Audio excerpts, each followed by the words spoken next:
Hello दोस्तों, high achievers online classes के videos में आप सभी का स्वागत है।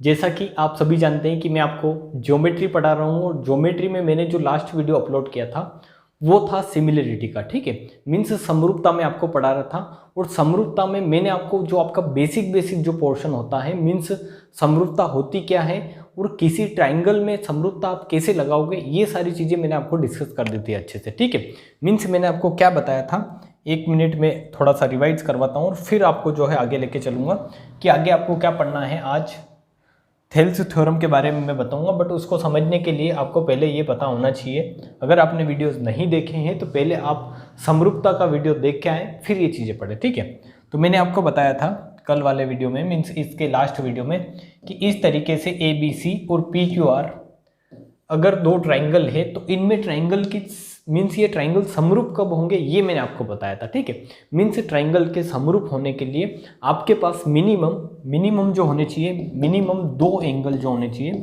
इसके 2 कोण क्या होने चाहिए, 2 कोण बराबर होने चाहिए। ठीक है, 2 कोण क्या होने चाहिए, बराबर। अगर किसी भी ट्राइंगल के, किसी भी 2 अलग अलग ट्राइंगल के, मीन्स ये ट्राइंगल है और ये ट्राइंगल है, तो इन 2 अलग अलग ट्राइंगल के अगर 2 कोण बराबर है, मान लो अगर ये कोण थीटा है आपका, ये कोण अल्फा है, और इसका ये कोण मान लो थीटा है और ये कोण अल्फा है, तो इनके क्या हो रहे हैं, 2 कोण बराबर हो रहे हैं। ठीक है, ये थीटा है, ये थीटा है, ये अल्फा है, ये अल्फा है। तो इस तरीके से जब 2 अलग अलग ट्राइंगल में उनके 2 कोण अगर बराबर हो जाए तो वो त्रिभुज के क्या कहलाते हैं, आपके सिमिलर त्रिभुज कहलाते हैं। ठीक है, ये चीज़ मैंने आपको समझाई थी, अच्छे से बताया था। इसमें मैंने आपको एक जो थी कंडीशन जो थी क्या बताई थी, मैंने आपको एक कंडीशन इस तरीके से समझाई थी कि सिमिलर ट्राइंगल में हर लेंथ का, हर संगत भुजा का, ठीक है, हर संगत भुजा का रेशियो जो होता है, का रेशियो क्या होता था, इक्वल होता है। ये मैंने आपको बताया था और यही क्या था, इसका इंपॉर्टेंट जो था वो प्रॉपर्टी थी किसी भी समरूप त्रिभुज की, कि उसमें हर संगत भुजा का रेशियो क्या होता है, रेशियो समान होता है। रेशियो क्या होता है, समान होता है। ठीक है, रेशियो का मतलब अगर आपको पता नहीं है तो सबसे पहले तो आपको रेशियो का मतलब समझना है कि रेशियो का मतलब एक्चुअली होता क्या है। तो आप रेशियो का मतलब समझे कि एक ये लाइन है, मैं मान लो एक ये लाइन ये खींच रहा हूँ और एक ये लाइन मैं इस तरीके से खींच रहा हूँ, और मैं ये बोल रहा हूँ कि 1 मिनट के लिए कि ये क्या है, सिमिलर है, इनका रेशियो समान है।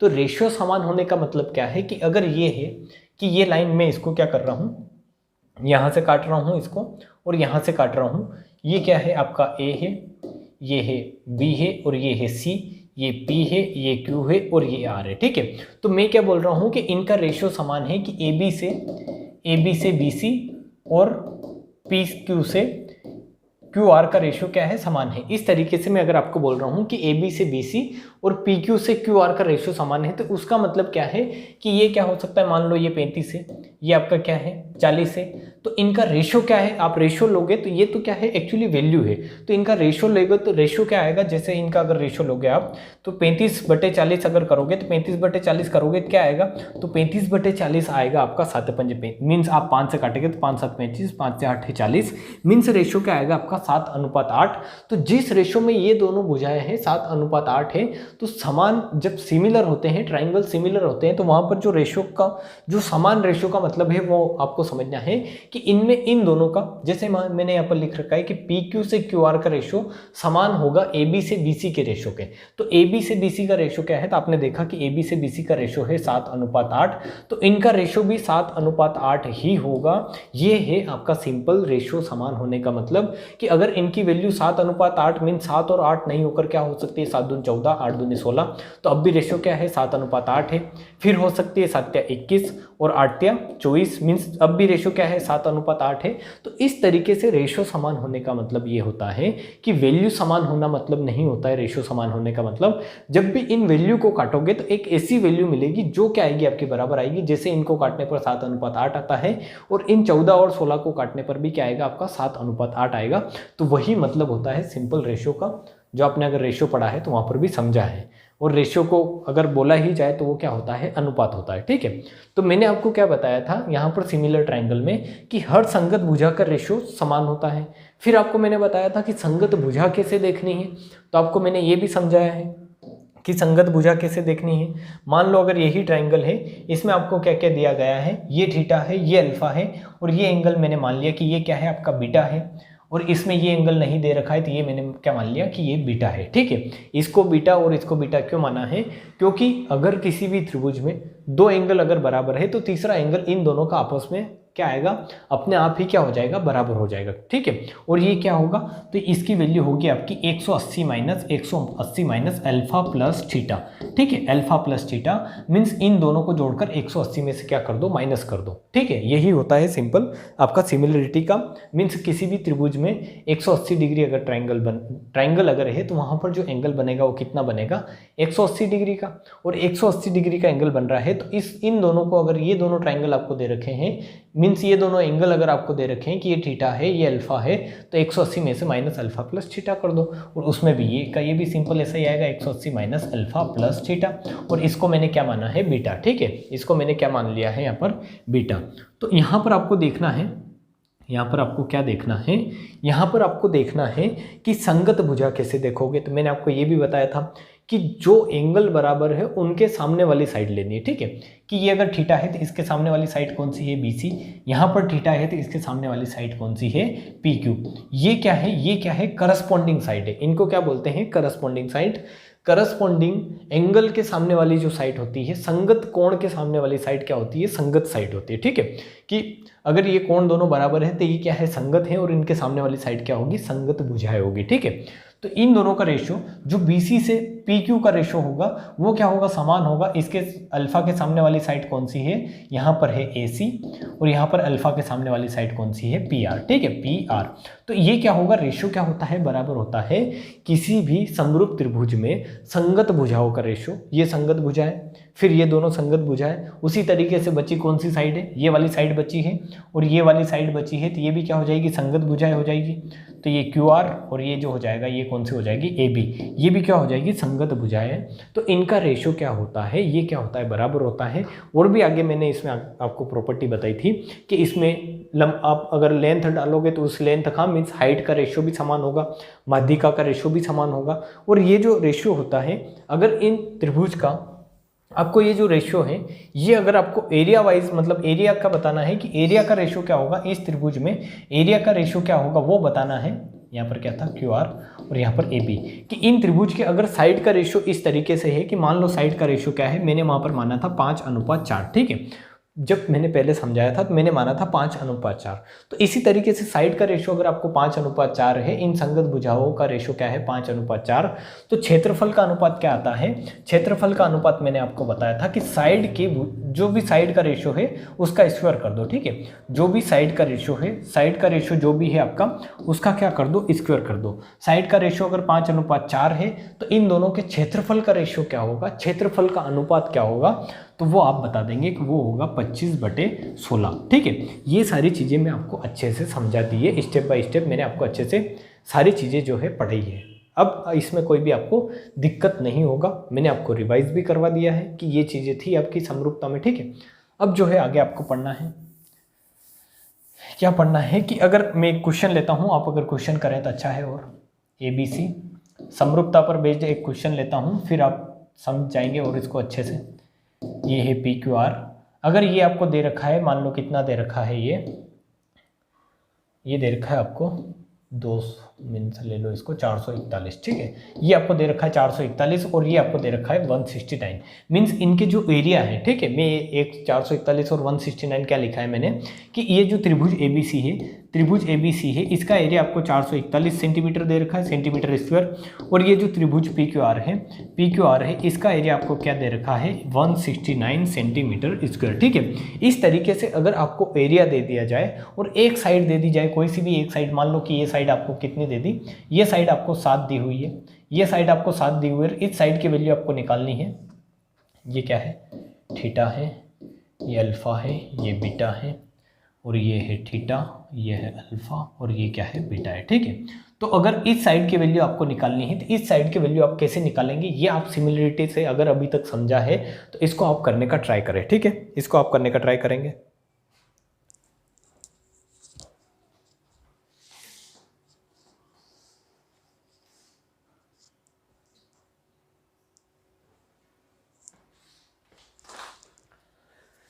इस क्वेश्चन को अगर आप देखोगे तो आपको क्या दिखेगा यहाँ पर कि ये क्या है, यहाँ पर इनको क्या दे रखा है, एरिया दे रखा है आपको। मैंने अभी थोड़ी देर पहले बताया कि किसी भी समरूप त्रिभुज में जो एरिया का रेशियो होता है वो क्या होता है, उनकी संगत भुजाओं के रेशियो के स्क्वायर के फॉर्म में होता है। तो आपको क्या दे रखी है, एक साइड दे रखी है, एक साइड निकालनी है। अगर इन साइड को अगर आप गौर से देखोगे तो ये BC और QR है क्या, एक्चुअली BC और ये जो दे रखा है आपको PQ, ये जो BC है और ये PQ है, ये क्या है, दोनों ही क्या है, संगत भुजाएं। क्योंकि यहाँ पर थीटा के सामने क्या है, ये 7 दे रखा है और यहाँ पर थीटा के सामने वाली साइड आपको निकालनी है। मतलब ये दोनों क्या है, आपकी संगत भुजाएं हैं, संगत भुजाएं। तो मैंने आपको बताया था कि संगत भुजाओं का जो रेशियो करते हो तभी क्या आता है, क्षेत्रफल का रेशियो। तो इन संगत भुजाओं का रेशियो मतलब BC से PQ का रेशियो अगर आप लेंगे, मीन्स संगत भुजाओं का रेशियो का क्या करते हो आप, स्क्वायर करते हो, ठीक है। तो इनका अगर स्क्वायर करोगे तो ये किसके बराबर आना चाहिए, किसी भी समरूप त्रिभुज में संगत भुजाओं के रेशियो का, ये संगत भुजा क्या है, थीटा के सामने वाली BC और यहाँ पर थीटा के सामने वाली PQ, इनके रेशियो का स्क्वायर करने पर जो आता है, मीन्स जो भी आपकी वैल्यू आती है वो क्या आती है, किसी भी ट्राइंगल के क्षेत्रफल का रेशियो आता है। और आपको क्षेत्रफल का रेशियो दे रखा है क्या, 441 और 169। तो इनका रेशियो लेंगे तो ये कितना आएगा आपका, 441/169। तो यहाँ से आप आराम से वैल्यू निकाल लेंगे, इजीली आप बता देंगे कि यहाँ पर BC PQ और ये 441 ये 169 है इस तरीके से। तो आपको BC दे रखा है, कितना दे रखा है, 7, ये दे रखा है आपको PQ, ये 7 का स्क्वायर। यहाँ से अगर आप स्क्वायर हटाओगे, मीन्स अगर BC और PQ, मीन्स यहाँ पर अगर PQ की वैल्यू निकालनी है तो आपको क्या करना पड़ेगा, स्क्वायर हटाना पड़ेगा, और स्क्वायर हटाओगे तो इधर क्या लग जाएगा, रूट। तो ये हो जाएगा 441, ये हो जाएगा 169 और ये इस तरीके से इसके बराबर हो जाएगा। तो अगर इसको सोल्व करोगे तो ये 441 का अंडर रूट होता है 21 का अंडर रूट होता है, मीन्स 441 का अंडर रूट होता है 21 और 169 का अंडर रूट होता है 13। तो ये है 7 या 21, मीन्स 3 गुना है। तो ये भी कितना रहा होगा, यहाँ से 3 गुना, तो ये इसकी वैल्यू क्या आएगी, 13/3। कितनी आ जाएगी, 13/3। या फिर आप कर सकते हैं इसको पूरा, आप इसको पूरा कैसे करेंगे, अगर आपको समझ में नहीं आया है तो पूरा भी आप कर सकते हैं, ठीक है। कैसे करेंगे पूरा, कि ये है 7 इधर जाएगा तो ये कितना होगा, 13 × 7 और बटे होगा 21 बराबर क्या आएगा आपका PQ, ठीक है। ये कैसे आया, इस PQ को इधर भेजे, 21 को इधर भेजे, सिंपल। तो ये कितना होगा, 7 या 21, ये PQ की वैल्यू आ जाएगी आपकी 13/3, 13/3। तो ये बिल्कुल सिंपल चीज़ें हैं। PQ की वैल्यू PQ की वैल्यू आपके पास कितनी आ जाएगी, 13/3। तो इस तरीके से सिमिलरिटी आपके क्वेश्चन में डायरेक्ट आपको क्या कर रही होगी, हेल्प कर रही होगी। और आपको जो है, मैंने जो क्वेश्चन करवाया है ये आपको समझ में आया होगा, जहाँ तक मेरे को उम्मीद है। मैंने आपको बिल्कुल भी जो सिमिलरिटी की जो प्रॉपर्टी होती है, जो सिमिलरिटी होती है आपकी, उसकी प्रॉपर्टी पर बेस्ड जो क्वेश्चन करवाया है, उससे बिल्कुल भी आपको एक्स्ट्रा कुछ नहीं बताया, ठीक है। मैंने जितना पढ़ाया है उस पर बेस्ड आपसे क्वेश्चन मैंने करवाया है, ठीक है। अब आपको जो है आज जो पढ़ना है, आज आपका मेन टॉपिक क्या है, थेल्स प्रमेय। आप हेडिंग डालें, ये तो थे सिमिलरिटी पर बेस्ड क्वेश्चन। अब आपको पढ़ना है थेल्स प्रमेय। एक्चुअली थेल्स प्रमेय क्या होता है, सबसे पहले तो आपको ये समझना है कि थेल्स प्रमेय कहाँ यूज़ करोगे, ठीक है। तो थेल्स प्रमेय, जिस तरीके से आप सिमिलरिटी से इस तरीके से क्वेश्चन के आंसर निकाल रहे थे, जैसे आपने अभी देखा, उसी तरीके से थेल्स प्रमेय जो है डायरेक्ट डिपेंड है आपकी इकाई पर, सिमिलरिटी पर। अगर आपने समरूपता अच्छे से पढ़ी है तो थेल्स प्रमेय पढ़ने में आपको कहीं से कहीं तक दिक्कत नहीं आएगी। जैसे मैं आपको समझाऊंगा, पहले आप लिखें क्या, थेल्स थ्योरम, ठीक है, थेल्स थ्योरम। अब थेल्स थ्योरम है क्या, आप समझने का ट्राई करें, थेल्स थ्योरम है क्या। मैं आपको बिल्कुल भी इजी तरीके से बताने का ट्राई करूंगा, ताकि आपको क्या है, माइंड में जो है ये थेल्स थ्योरम फिट हो जाए, ठीक है। तो थेल्स थ्योरम है क्या, अगर आपको ये क्या लेते हैं, एक ट्राइंगल लेते हैं, क्या लेते हैं, एक ट्राइंगल।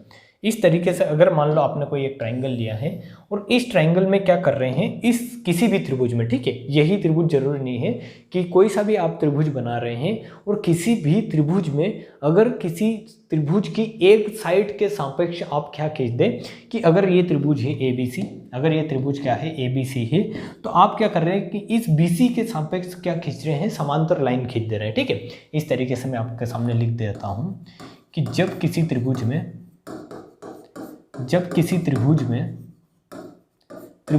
एक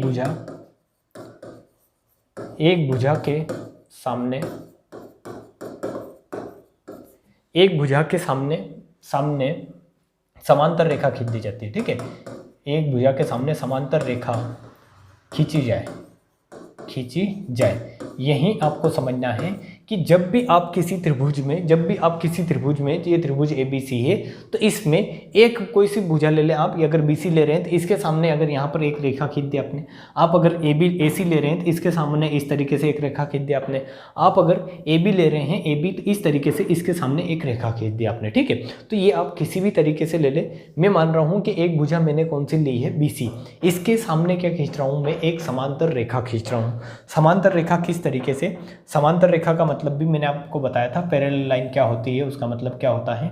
तो इस तरीके से मैंने अगर एक समांतर रेखा खींची है जिसको मैं नाम दे रहा हूँ क्या, ये है D और ये क्या है आपका E है, ठीक है। ये क्या है, D से E है, मीन्स ये रेखा कौन सी खींची है, DE। इसको आप लिख सकते हैं कि BC क्या है, BC पैरेलल है DE के, BC पैरेलल है DE के, क्योंकि ये आपने ऐसा मान के चला है कि ये रेखा क्या है, पैरेलल है। मीन्स पैरेलल का मतलब भी मैंने आपको बताया था जब पढ़ाया था कि इन दोनों के बीच का जो डिस्टेंस होगा वो क्या होगा, हमेशा बराबर होगा, या इन दोनों के बीच की जो ये ऊंचाई जो होगी ये क्या होगी, हमेशा बराबर होगी, ठीक है। तो पैरेलल लाइन का मतलब यही रहे कि जब भी दो लाइनें पैरेलल होती है, समांतर होती है, तो उनके बीच की जो दूरी रहती है वो हमेशा क्या रहती है, समान। मीन्स वो कभी भी क्या होती है, मिलती नहीं है, ठीक है। जैसे आप रेल की पटरी देख सकते हैं, सिंपल इसी तरीके का एक एग्जाम्पल है, ठीक है। तो ये लाइनें अगर पैरेलल है तो मैंने आपको कुछ कंडीशन बताई थी जो इसको प्रूव करने में चाहिएगी, ठीक है, जो मैं आपको अभी थोड़ी देर में बताऊंगा। बट आप इसका स्टेटमेंट देखें कि थेल्स थ्योरम का स्टेटमेंट क्या होता है। तो थेल्स थ्योरम क्या कहती है, थेल्स थ्योरम का जनरल स्टेटमेंट ये है कि जब इस तरीके से आप किसी त्रिभुज में एक भुजा के सामने समांतर रेखा खींच देते हैं, ये क्या है, BC समांतर है DE के, तो BC अगर DE के समांतर है तो यहाँ पर आप ये डायरेक्ट लिख सकते हैं कि AD से DB का रेशो, मीन्स ये जो AD है इससे ये जो DB है इनका रेशो, और AE से इसी का रेशो जो होता है, इसी का जो रेशो होता है वो क्या आएगा, हमेशा समान रहेगा, ठीक है। और मैंने बताया है कि रेशो समान होता है, ऐसा नहीं मान ले कि ये साइड 8 और ये 16 दे रखी तो आप बता देंगे कि ये भी 8 और 16 ही होगी, ठीक है, ऐसा नहीं है। आपको रेशो समान लेना है कि 8-16 का मतलब ये अगर 1:2 में है तो इसका भी रेशो होगा 1:2 में। अब ये 40 हो सकती है, 100 हो सकती है, ये 40 ये 80 हो सकती है, इस तरीके से कुछ भी हो सकता है, ठीक है। बट क्या होगा, रेशो समान होगा। तो आपको जो है माइंड में ये रखना है कि इनका जो रेशो होता है वो समान होता है, ये है थेल्स थ्योरम। मैं आपको एक बार और बताता हूँ कि थेल्स थ्योरम क्या है, क्योंकि आपके माइंड में इतनी चीज़ें एकदम शायद तक जाए।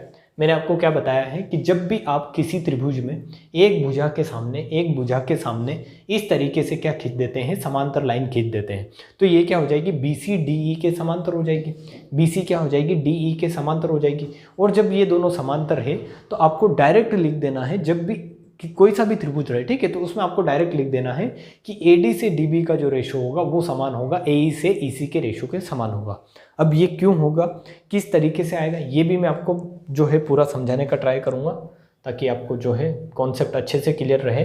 ये मैं आपको प्रूफ करके भी बताऊंगा। बट मैंने आपको समरूपता पढ़ाई है, वो अगर आपने अच्छे से नहीं पढ़ी है तो वो लेक्चर आप देख के आएँ, वहीं से आपका जो होगा ये पूरा प्रूफ होगा, ठीक है। क्योंकि समरूपता क्या है, इसका बेसिक है, वहीं से आपको ये चीज़ है थेल्स थ्योरम समझ में आने वाली है।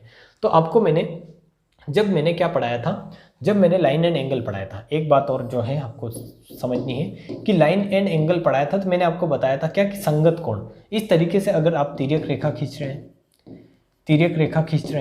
तिर्यक रेखा अगर खींच रहे हैं तो वहाँ पर क्या होता है, संगत कोण बनते हैं। जैसे अगर ये कोण अगर अल्फा है तो ये भी कोण क्या होगा, आपका अल्फा होगा, ठीक है। ये कोण अगर बीटा है तो ये कोण क्या होगा, इसके ऊपर वाला ये कोण भी क्या होगा, बीटा होगा।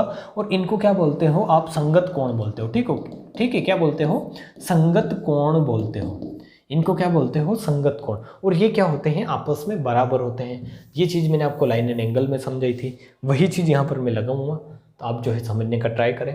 अब जो है आपको क्या है, मैंने अभी आपको बताया है कि ये जो BC और DE क्या है, BC और DE क्या है, एक दूसरे के पैरेलल है। अगर ये समांतर है तो इसको अगर आगे बढ़ाओगे और इसको अगर आगे बढ़ाकर देखोगे इस तरीके से, तो आपको क्या मिलेगा कि ये जो लाइन है B से D वाली जो लाइन है, ये क्या मिलेगी आपको, एक तिर्यक रेखा जैसी मिलेगी। तो अगर आपने मान लो ये एंगल अगर अल्फा माना है, आपने अगर ये एंगल अल्फा माना है तो आपका ये वाला एंगल भी कितना आएगा, अल्फा आएगा। क्यों आएगा अल्फा, क्योंकि ये जो लाइन है ये क्या है, तिर्यक रेखा है, इन दोनों समांतर रेखाओं की, ठीक है। तो ये अगर तिर्यक रेखा है तो ये दोनों क्या हो गए, अल्फा अल्फा संगत कोण। उसी तरीके से यहाँ पर अगर ये एंगल बीटा है तो ये एंगल भी कितना हो जाएगा आपका, बीटा हो जाएगा। क्यों हो जाएगा बीटा? क्योंकि ये क्या है, दोनों समांतर रेखाएं हैं, और ये जो EC है ये क्या है, तिर्यक रेखाएं हैं।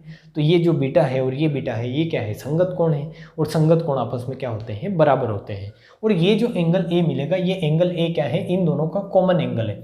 मीन्स यहाँ पर दो त्रिभुज बन रहे हैं, एक त्रिभुज बन रहा है ADE और एक त्रिभुज बन रहा है ABC, ठीक है। इस तरीके से आपके सामने यहाँ पर दो त्रिभुज बन रहे हैं। इस त्रिभुज में ADE में ये एंगल क्या है, A है, और इस ABC में ये एंगल भी क्या है, A है। अगर इसको मैं थीटा मान रहा हूँ तो ये क्या है, कॉमन है। मीन्स ये इसमें भी है, ये क्या है, इस छोटे वाले ट्रायंगल का जो आप देख रहे हैं इसका भी एंगल थीटा है, और इस बड़े वाले पूरे ट्रायंगल का एंगल अगर देखोगे ये एंगल है, तो ये भी क्या है, थीटा है। तो ये एंगल थीटा है, ये अल्फा है, ये बीटा है, ये फिर थीटा है, ये अल्फा है, ये बीटा है। मीन्स आपको यहाँ पर क्या मिला, आपको यहाँ पर ये मिला कि ये जो दोनों त्रिभुज बन रहे हैं, इन त्रिभुज में तीनों ही कोण क्या आ गए आपके, त्रिभुज के तीनों ही कोण आपके पास क्या आ गए, तीनों ही कोण क्या आ गए, समान आ गए। और मैंने आपको बताया था कि जब भी अगर ट्रायंगल समरूप होंगे, जब भी ये दोनों ट्रायंगल क्या होंगे, समरूप होंगे, तो वहाँ पर मस्ट कंडीशन क्या होनी चाहिए कि किसी भी त्रिभुज के अगर तीनों कोण समान है तो वो क्या हो जाएंगे, अपने आप में क्या हो जाएंगे, समरूप हो जाएंगे। तो ये क्या हो गए, आपको मिला कि ये त्रिभुज ADE और त्रिभुज ABC क्या हो गए, समरूप हो गए। ठीक है, क्या हो गए, समरूप। मीन्स ये जो छोटा वाला त्रिभुज है, ये जो छोटा वाला त्रिभुज है, मैं आपके सामने थोड़ा सा बना के बताता हूँ ताकि आपको क्लियर रहे। ये जो छोटा वाला त्रिभुज आपको दिख रहा है ना, ये वाला त्रिभुज, ये वाला त्रिभुज, और ये पूरा बड़ा वाला त्रिभुज, ये जो पूरा बड़ा वाला त्रिभुज ABC है, ये क्या है, आपस में सिमिलर है। कैसे प्रूफ हुआ, तो आपने यहाँ पर एक लाइन खींची थी, समांतर रेखा है, ये एंगल अल्फा, ये भी अल्फा आया, ये बीटा, ये भी बीटा आया। कहाँ से आया, तो ये दोनों क्या है, संगत कोण है। फिर ये एंगल अगर थीटा था तो ये इस पूरे बड़े वाले का भी थीटा ही था, और छोटे वाले ट्रायंगल का भी क्या था, थीटा ही था। इसलिए तीनों कोण इनके बराबर हो गए। जब किसी भी दो अलग अलग ट्रायंगल के तीनों ही कोण बराबर आ जाए तो वो क्या कहलाते हैं, आपके समरूप त्रिभुज कहलाते हैं। ठीक है, वहां से मैंने आपको ये सारी चीजें प्रूफ करके बताई। अब आपको यहाँ पर एक कंडीशन और अच्छे से याद रखनी है कि ये दोनों जो है आपके, ये दोनों सिमिलर हुए कब, मीन्स ये दोनों समरूप हुए कब, जब आपने एक त्रिभुज में एक भुजा के सापेक्ष क्या खींचा, एक भुजा के सामने क्या खींची, समांतर रेखाएं, कि इस भुजा के सामने आपने समांतर रेखाएं खींची तो ये अपने आप क्या हो गए, सिमिलर हो गए, समरूप हो गए। ठीक है, तो आपको ये कंडीशन भी याद रखनी है कि जब भी किसी त्रिभुज में एक भुजा के सामने आप जब समांतर रेखा खींच दोगे तो वो क्या कहलाएंगे, आपके समरूप त्रिभुज कहलाएंगे। मीन्स जो भी दो एंगल बनेंगे, ये जो बड़ा वाला एंगल और ये जो छोटा वाला मीन्स ट्रायंगल, जो दो ट्रायंगल बनेंगे आपके, वो क्या होंगे, समरूप होंगे। ठीक है, आपका ये जो बड़ा वाला ट्रायंगल है और ये जो छोटा वाला ट्रायंगल है, ये अपने आप में क्या हो जाएंगे, अपने आप ही क्या हो जाएंगे, समरूप हो जाएंगे। जब अगर आपने दो यहाँ पर क्या खींची है, समांतर रेखाएं खींची है, मीन्स इस रेखा के सामने क्या खींची है, एक समांतर रेखाएं खींची है। ठीक है, तो ये चीज़ आपको पता चली होगी। अब आपको पता है, मैंने आपको बताया है कि अगर ये दोनों समरूप हैं तो समरूप है तो इनके करस्पॉन्डिंग लेंथ क्या होगी, समान होगी। मीन्स उनके रेशियो क्या होंगे, बराबर होंगे। करस्पॉन्डिंग लेंथ मतलब कि अगर इसमें थीटा के सामने क्या है, BC है, इसमें थीटा के सामने अगर BC है तो इस छोटे वाले त्रिभुज में थीटा के सामने क्या है, DE। ठीक है, इस छोटे वाले त्रिभुज में थीटा के सामने क्या है, DE है, और इस बड़े वाले त्रिभुज में थीटा के सामने क्या है, BC है। तो इनका रेशियो बराबर होगा। इसमें अल्फा के सामने क्या है, AE है, इसमें अल्फा के सामने AE है, और इसमें अल्फा के सामने क्या है, तो पूरा क्या है, आपको दिखेगा पूरा AC है। ठीक है, पूरा क्या है, AC। इस छोटे वाले में अल्फा के सामने AE है और इस बड़े वाले में अल्फा के सामने क्या है, AC है। उसी तरीके से इसमें अगर बीटा के सामने देखो तो क्या आएगा, आपका AD आएगा, और इसमें बीटा के सामने क्या आएगा, आपका AB आएगा। ठीक है, तो इनका रेशियो क्या आएगा, हमेशा समान आएगा, क्योंकि ये क्या है, समरूप त्रिभुज है, और समरूप त्रिभुज की ये क्या होती है, प्रॉपर्टी होती है। ये आपको समझ में आई होगी इतनी। अब मेरे को क्यों है, जो है प्रूफ करना है ये कि AD से DB और AE से EC का रेशियो समान रखना है, क्योंकि थेल्स थ्योरम का स्टेटमेंट ये है, ये जो है, ये आपको जो दिख रहा है, ये है असली थेल्स थ्योरम का स्टेटमेंट। बट जो रियल थेल्स थ्योरम है, वो जो है पूरी रियल थेल्स थ्योरम ये है। ठीक है, रियल में अगर आप थेल्स थ्योरम अगर देखोगे तो वो ये है कि BC से DE, AE से AC, AD से BD, AB का रेशियो जो होता है वो क्या होता है, हमेशा समान होता है।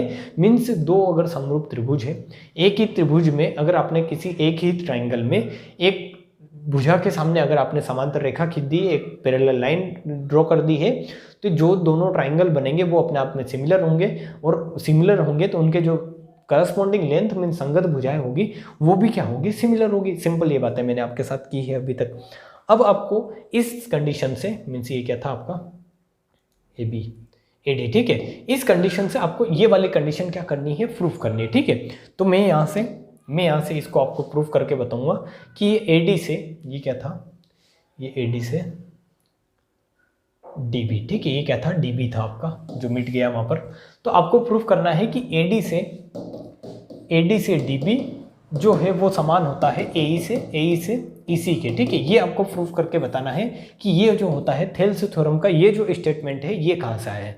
तो ये प्रूफ कैसे करोगे आप, तो आप यहाँ से ये दोनों वैल्यू ले, ये दोनों वैल्यू आप ले, इन दोनों वैल्यू को अगर लेंगे तो यहाँ पर क्या है, ए से ए सी जो है वो समांतर है, मीन्स समान क्या का रेशो, ए से ए सी का रेशो क्या है, ए डी से ए बी के रेशो के क्या है, समान है, ठीक है, इनका रेशो क्या है, समान है। तो इन दोनों को अगर देखेंगे आप तो ए डी है आपके पास, यहाँ पर ए डी भी है और ए ई भी है, बट ये नीचे ए सी और ए बी जो है यहाँ पर क्या है, डी बी और ई सी है। मीन्स आपको ये जो पूरा ए बी है, ये जो पूरा ए बी है, ये ए सी कैसे निकालेंगे आप और ए बी कैसे निकालेंगे, तो ए बी अगर निकालना है आपको क्या निकालना है, ये जो डी बी है और ये ई सी अगर निकालना है, यहाँ पर थोड़ा कन्फ्यूजन हो सकता है आपको, कैसे, आपके सामने क्या है कि ए से ए सी ये कहाँ से आया, तो ये जो है सिमिलरिटी से, समरूपता से आया है कि ए से ए सी बराबर होगा, मीन्स इनका जो रेशो होगा ए से ए सी का रेशो और ए डी से ए बी का रेशो क्या होगा, समान होगा, ये रेशो क्या होगा, समान होगा। कहाँ से आया, ये समरूपता से आया है। और इसको अगर आप देखेंगे कि यहाँ से इस वैल्यू से आपके सामने ये वैल्यू आपको निकालनी है D B A C, means A D आपका यहाँ पर भी है, ए आपका यहाँ पर भी है, आपको लाना है डीबी और ईसी। तो डीबी कैसे लाएंगे, तो आप इस ए बी से डीबी ला सकते हैं, ए बी से आप डीबी कैसे लाएंगे कि ए बी माइनस क्या कर दें आप, ए बी माइनस आप क्या कर दें ए डी, ठीक है। ए बी माइनस अगर ए डी करेंगे तो आपका क्या मिल जाएगा, आपको डी बी मिल जाएगा, ठीक है। इस ट्राइंगल में आप देखें ये पूरा क्या है, ए बी है, ये पूरा क्या है आपका ए बी है। इस ए बी में से अगर ये इतना वाला पोर्शन आप घटा देंगे डी बी वाला, मीन्स क्या घटाएंगे आप, ए डी, ठीक है, ए डी घटाएंगे, ठीक है, क्या घटाएंगे, इस पूरे ए बी में से अगर ये ए डी घटा देंगे तो आपके सामने क्या आ जाएगा, डी बी आ जाएगा।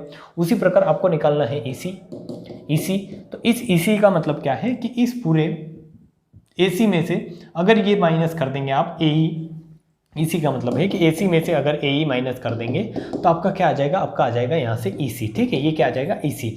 मीन्स आपने इस तरीके से ये जो चीज़ें हैं आप इसको अगर आगे लेंगे, ये मैं आपको बता रहा था कि ये जो डी बी और ई सी आएगा कैसे, ठीक है, ये आपको समझ में आएगा कैसे आएगा। तो अगर इसको मैं यहाँ लेके आता हूँ, ए से ए सी बराबर होगा ए डी से ए बी, ठीक है। तो इसमें से ए सी में से इस ए ई को माइनस करता हूँ, ए सी में से अगर इस ए ई को माइनस करता हूँ और इस ए डी में से अगर इस ए बी में से अगर इस ए डी को माइनस करता हूँ, मीन्स यहाँ पर मैंने क्या माइनस किया है, ए सी में से ए ई माइनस किया है, ए सी में से ए ई माइनस किया है, तो आपके सामने क्या मिलेगा, आपके सामने यहाँ मिलेगा ए ई बटे क्या मिलेगा, आपको मिलेगा यहाँ पर क्या मिलेगा, क्योंकि आपने ए सी में से ए ई माइनस कर दिया है, ए सी में से ए ई माइनस कर दिया तो आपको क्या मिलेगा, ई सी, ठीक है, क्या मिलेगा, ई सी। उसी प्रकार यहाँ पर ऊपर तो ए डी ही रहेगा, आपने ए बी में से ए डी माइनस कर दिया, मीन्स पूरे ए बी में से ए डी माइनस कर दिया तो आपके सामने क्या मिलेगा, आपको मिलेगा डी बी, ठीक है, डी बी। और यही क्या है आपका, यही क्या है, थेल्स थ्योरम का स्टेटमेंट है, ठीक है, यही आपका थेल्स थ्योरम का स्टेटमेंट है जो मैंने आपको यहाँ पर लिखा है। अगर आपने पूरा समझा है तो आपको समझ में आया होगा कि मैंने क्या किया है, ये चीज़ें कहाँ से लाया हूँ मैं, तो ये चीज़ें लाया हूँ मैं समरूपता से। समरूप कैसे हुए त्रिभुज, तो आपको पता चला कि जब भी किसी त्रिभुज में एक भुजा के सामने आपने समांतर रेखा खींची तो समांतर रेखा खींचते ही इनके तीनों जो एंगल थे वो क्या हो गए, समान हो गए। अगर तीनों एंगल अगर समान हो गए तो आप ये लिख सकते हो कि करस्पॉन्डिंग लेंथ का रेशो भी क्या आ जाएगा, समान आ जाएगा। करस्पॉन्डिंग लेंथ का रेशो आपके सामने समान आया तो वहाँ से आपने ये दोनों जो वैल्यू है ये ली और इससे आपने प्रूफ कर दिया कि ये जो है ए से ई सी और ए डी से डी बी का रेशो भी क्या आ जाएगा आपका, मीन्स ये जो स्टेटमेंट था थेल्स थ्योरम का, ये भी आपने क्या कर दिया, प्रूव कर दिया, ठीक है, कि ये भी क्या आएगा, समान आएगा। मीन्स आपको मैं एक देसी भाषा में बताऊं, जनरल, तो ये तो पूरा था मैथमेटिकल, आपको ऐसे याद रखना है कि जब एक आप ट्रायंगल खींच रहे हैं, इसमें आपने क्या किया है, एक किसी भी लाइन के सापेक्ष मान लो अगर इस तरीके से आप क्या खींच रहे हैं, एक समांतर रेखा खींचिए, ठीक है। ये है आपका ए बी सी, इसमें आपने ये लाइन खींची है डी ई। आपने कौन सी लाइन खींची है, डी ई, जो क्या है बी सी के समांतर है डी ई, ठीक है। डी ई जो है पैरेलल है बी सी के। इस तरीके से आपने किसी भी ट्रायंगल में, कोई सा भी ट्रायंगल ले, उसमें अगर एक भुजा के सापेक्ष आप समांतर रेखा खींच देंगे, पैरेलल लाइन खींच देंगे, तो ये जो बड़ा वाला जो है ना आपका बड़ा वाला त्रिभुज एबीसी और त्रिभुज एडीई, ये दोनों क्या हो जाएंगे, आपके समरूप हो जाएंगे। कैसे हो जाएंगे, क्योंकि इनके ये एंगल तो कॉमन है, ये अगर थीटा है, ये अल्फा है, ये बीटा है, तो ये क्या हो जाएगा आपका, ये भी अल्फा हो जाएगा और ये भी क्या हो जाएगा, बीटा हो जाएगा। क्योंकि ये दोनों पैरेलल लाइन है, ये दोनों समांतर रेखाएं हैं और इनमें ये क्या है, तिर्यक रेखा है, तो ये क्या बनेंगे, संगत कोण, और ये भी क्या बनेगा, संगत कोण, ठीक है।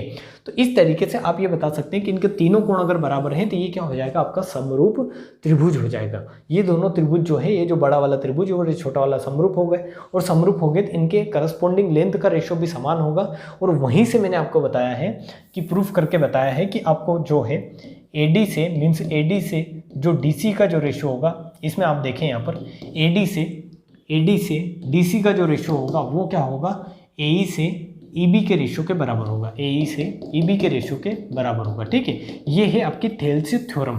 ये क्या है, आपकी थेल्सी थ्योरम, जो आप किसी भी तरीके से लगा सकते हैं कि आपको क्या देखना है कि ये वाला जो पोर्शन है और ये वाला जो पोर्शन है, इनका जो रेशो है वो इस वाले पोर्शन और इस वाले पोर्शन के रेशो के बराबर होगा। ये मैंने आपको यहाँ पर बताया है थेल्सी थ्योरम का यूज़ करके कि AD से DB का रेशो बराबर होगा AE से EC के रेशो के, और रेशो का मतलब है कि इन दोनों को बटे में लिखना है, ठीक है। ये है रेशो का मतलब।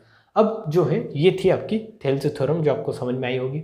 इस पर बेस्ड क्वेश्चन कैसे आएगा वो आप समझे, कि कैसे क्वेश्चन पूछेगा आपको।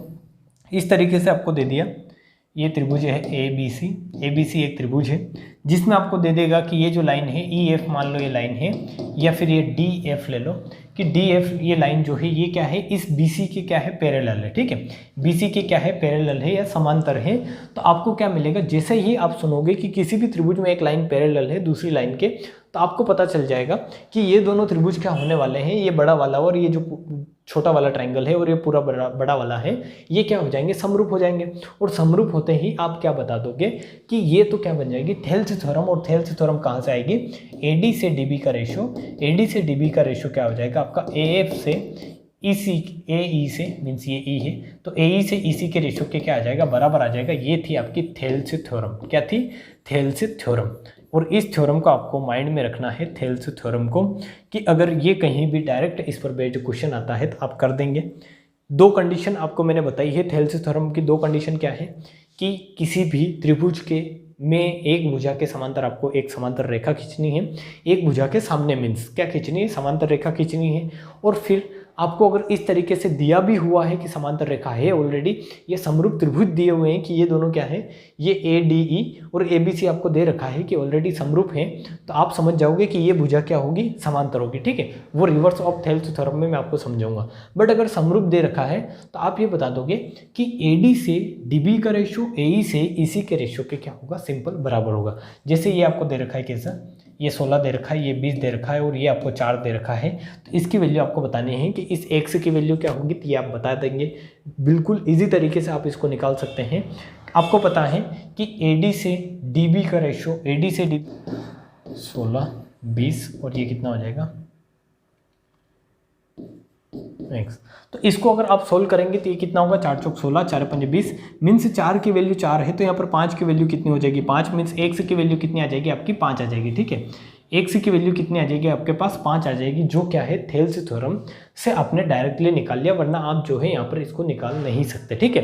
तो ये है थेल्सी थ्योरम कि AD से DB का रेशो AE से EC के रेशो के क्या होता है, सिंपल बराबर होता है। इस पर बेस्ड क्वेश्चन भी मैं आपको नेक्स्ट लेक्चर में करूँगा, बट ये आपको अच्छे से समझ में आया होगा अभी। अब आपको पढ़ना है रिवर्स ऑफ थेल्सी थ्योरम, ठीक है।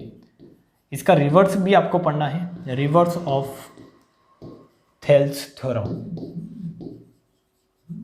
थेल्सी थ्योरम में आपको क्या समझना है कि आपको अगर जो आपने अभी थेल्सी थ्योरम पढ़ी है, यही बात अगर आपको उल्टी लिख कर दे दी जाए, कैसे कैसे उल्टी लिखकर मैं आपको समझाने का ट्राई करूँगा, कैसे उल्टी लिखकर दे दी जाए आपको।